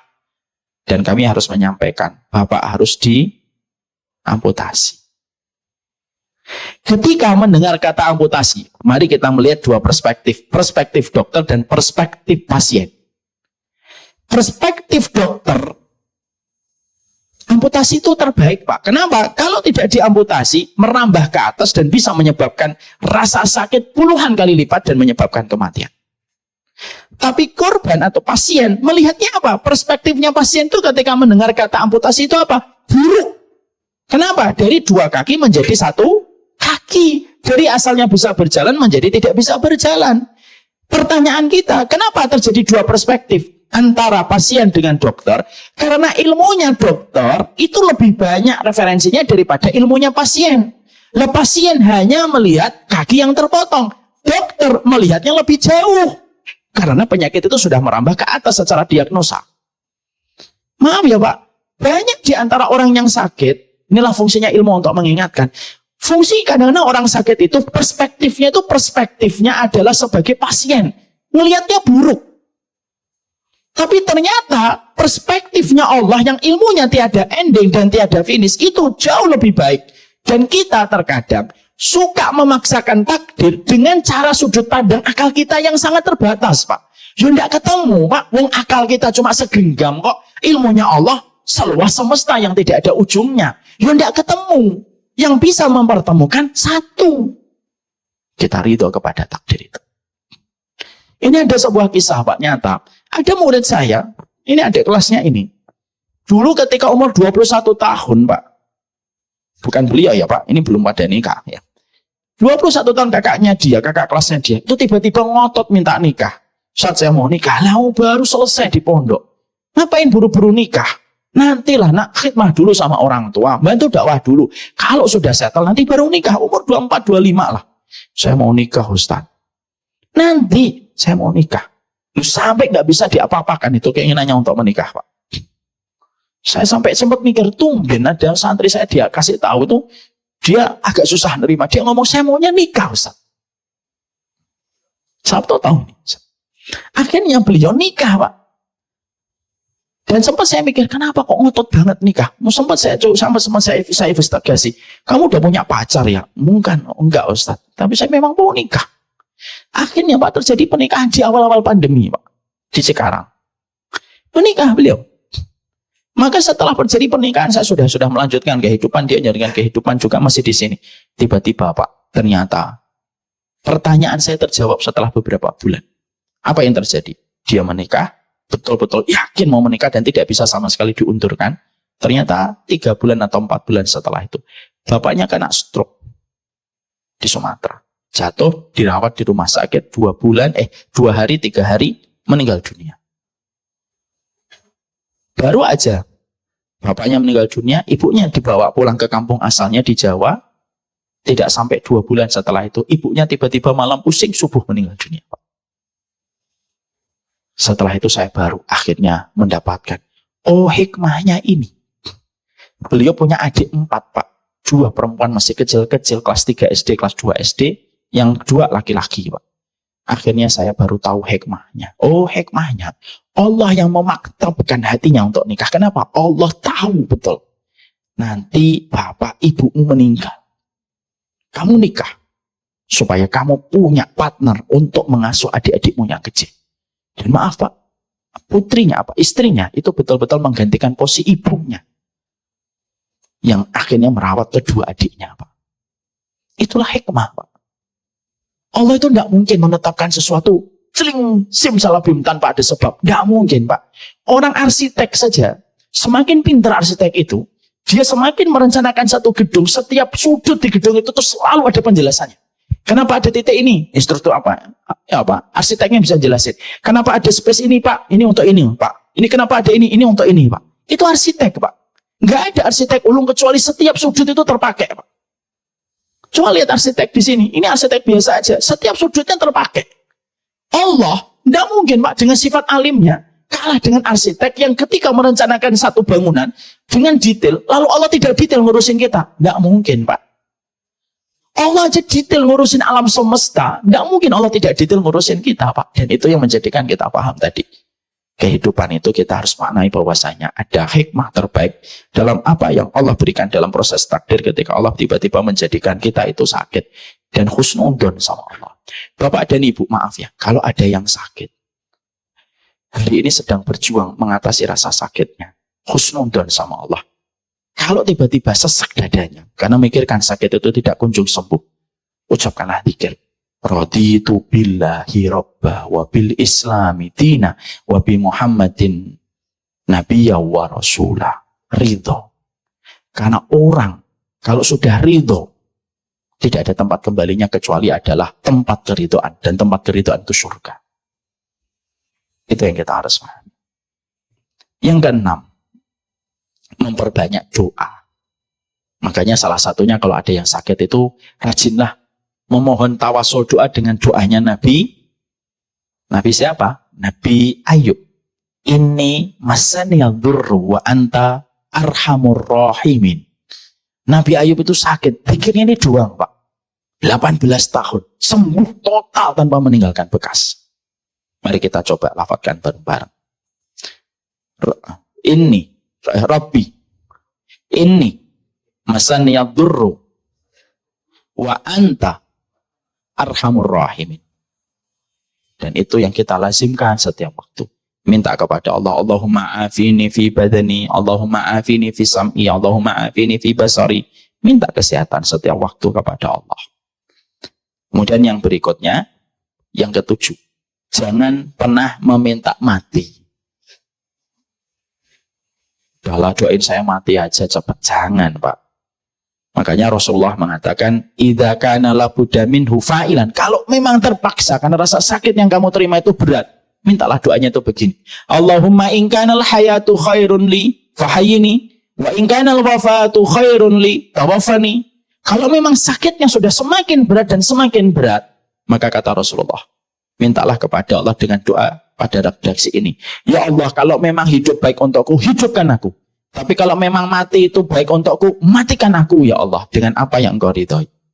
Tapi jangan pernah minta mati Pak. Karena minta mati itu merupakan bagian dari putus rahmatnya Allah. Tapi kalau memang terpaksa, ucapkanlah doa tadi. Saya pernah, maaf ya ini agak sedikit sentimental. Ketika bapak kami dalam kondisi masuk ICU, terus keluar, masuk lagi ICU, keluar lagi, dan harus masuk kembali ke ICU, saya menolak pada saat itu. Karena yang ketiga pada saat itu tidak boleh ditemenin dan harus sendirian di dalam kamar. Saya bilang, enggak usah Pak Dokter. Kalau memang kondisinya harus semacam itu. Bapak sudah ingin pulang. Biar saya pulang, saya pasang semua peralatan-peralatan yang bisa saya sewa untuk menjaga Bapak pulang. Saya masih ingat itu. Ketika tanggal 23, malam 23 Ramadan, Pak. Saya ngeliat Bapak saya itu sudah, kalau narik nafas itu sudah, dalam banget. Akhirnya saya keluarkan doa ini, Pak. Doa yang saya nggak pernah tega mengucapkan itu. Tapi malam itu saya berdoa, ya Allah, kasihan Bapak. Kalau memang hidup baik untuk Bapak, sehatkan ya Allah. Tapi kalau memang wafat itu baik untuk Bapak dan kebaikan beliau berjumpa dengan keluarganya di alam barzah, wafatkan Bapak husnul khotimah. Malam 23, Pak. Akhirnya Bapak pada hari yang ke-23-nya, jam 11 beliau meninggal dunia. Tapi disitulah kita harus paham. Kadang-kadang ada penyakit yang membuat kita berat, Pak. Tapi tolong, jangan minta mati. Tapi mintalah doa yang tadi diajarkan oleh baginda Nabi SAW. Kemudian yang ke-8. Ketika kita di dalam permohonan kita, Pak, maka sesungguhnya yang ke-8, senantiasa berprasangka yang baik sama Allah bahwasanya ketentuannya tidak salah. Saya tutup dengan sebuah kisah bagus, Pak. Ada satu raja, Pak. Raja ini pernah datang kepada ulama-ulama yang solih dan dia berkata, terangkanlah kepadaku, ajarkanlah kepadaku satu kalimat, yang kalimat itu bisa membuatku kuat dalam segala kondisi. Bapak dan Ibu tahu kalimat apa yang diajarkan ulama kepada beliau? Lalu dikatakan oleh para ulama kepada sang raja, ingat ya, semua pasti berlalu. Kalimat itu bagi sang raja, Masya Allah. Dan kalimat itu dipegang oleh sang raja. Sang raja itu kalau lagi dalam kondisi gembira, tiba-tiba ingat kalimat itu. Semua pasti berlalu. Berapa banyak Pak orang hari ini ketawa, masa-masa jayanya. Besok ternyata sudah berlalu ketika dia rugi besar. Sama, kalimat itu juga dipegang ketika beliau lagi sedih. Sang raja kalau lagi sedih, diingat tulisan lagi. Semua pasti berlalu. Akhirnya kesedihan, oh iya nanti pasti berlalu. Maka itulah kalimat yang juga insya Allah kita harus pahamkan. Semua pasti berlalu. Bahagianya enggak selamanya. Sakitnya juga tidak selamanya. Makanya semakin kita tua, semakin kita paham. Semua pasti berlalu. Bapak pernah merasakan ujian Eptanas yang susah banget? Sudah berlalu. Bapak pernah merasakan masa-masa sulit? Semuanya sudah berlalu. Makanya tolong diingat closing statement dari seorang ulama. Ingatlah kepada dirimu, semua pasti berlalu. Wassalamualaikum warahmatullahi wabarakatuh.